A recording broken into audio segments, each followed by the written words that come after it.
जय श्री कृष्णा। राधे राधे। आपका मेरे YouTube चैनल पर स्वागत है।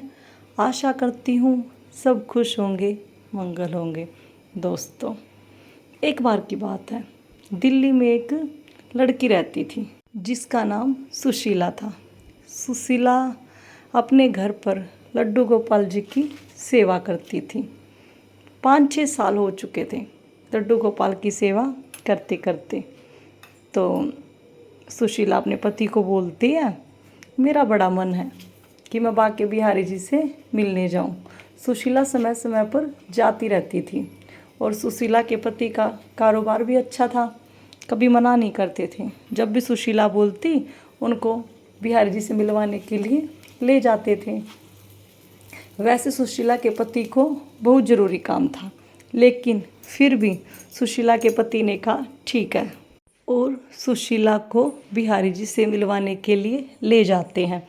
अब सुशीला के पति सुशीला को बांके बिहारी मंदिर में राधा वल्लभ, राधा रमन, जो भी सुशीला बोलती है कि मुझे यहाँ जाना है, सब जगह लेके जाते हैं। लास्ट में सुशीला ने कहा, सुनिए, राधा रानी के पास भी जाना है, बरसाना भी जाना है।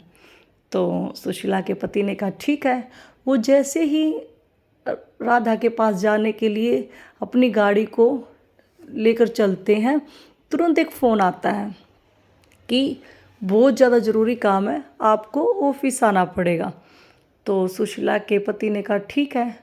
सुशीला के पति ने अपनी पत्नी को समझाते हुए कहा कि राधा रानी से फिर कभी मिल लेना, बहुत ज़रूरी काम है, जाना पड़ेगा।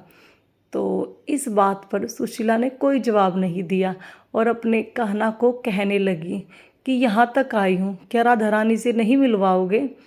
इतना कहकर अपने लड्डू गोपाल को देखती रहती है।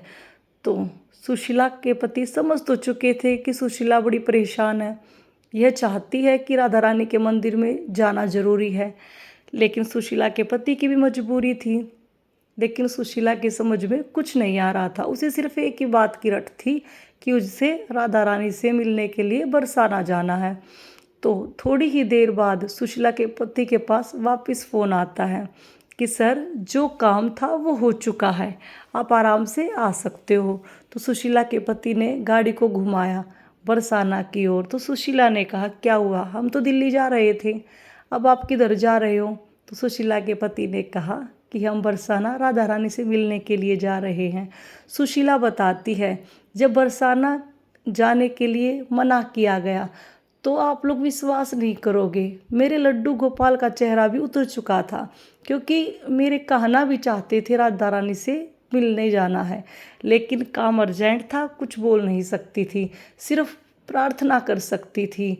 और दोस्तों, ऐसा कभी नहीं हुआ है कि अगर किसी ने भी सच्चे मन से बिहारी जी को ये कहा है कि मुझे आपके पास आना है, उसके लिए व्यवस्था स्वयं ठाकुर जी करते हैं, स्वयं बिहारी जी करते हैं।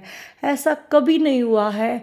आप कभी सोच कर देखना मन में अपने कि मुझे वृंदावन जाना है, चाहे उसके लिए आपके पास व्यवस्था है, उसके लिए आपके पास धन है या नहीं है, लेकिन ये मैं दावे के साथ बोल सकती हूँ, अगर आपका मन सच्चा है, आप बिहारी जी से मिलना चाहते हैं, राधा रानी जी से मिलना चाहते हैं, तो आप एक बार सच्चे दिल से, मन से कान्हा को बोल कर देखना कि कान्हा, दर्शन कब कराओगे? दर्शन करने हैं।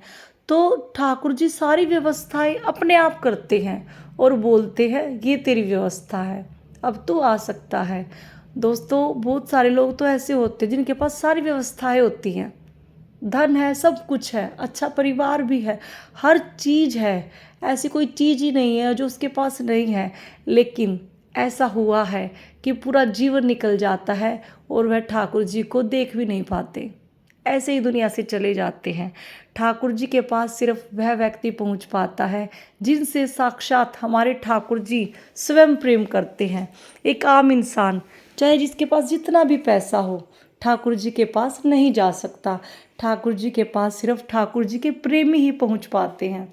ऐसे लोग भी हैं जो वृंदावन की भूमि में रहते हैं, ब्रज भूमि में रहते हैं, आसपास के गांव में रहते हैं, अगर वो चाहे तो पैदल भी पहुंच सकते हैं 2-3 किलोमीटर की दूरी पर। ऐसे लोग भी हैं जो ठाकुर जी से नहीं मिले हैं। क्यों नहीं मिले हैं? क्योंकि ठाकुर जी उनसे प्रेम नहीं करते। ठाकुर जी से प्रेम करने वाला ही ठाकुर जी तक पहुंच पाता है। तो दोस्तों आज के लिए बस इतना ही, मिलते हैं अगली वीडियो में। तो बोलिए श्री कुंज बिहारी श्री हरिदास, राधे राधे।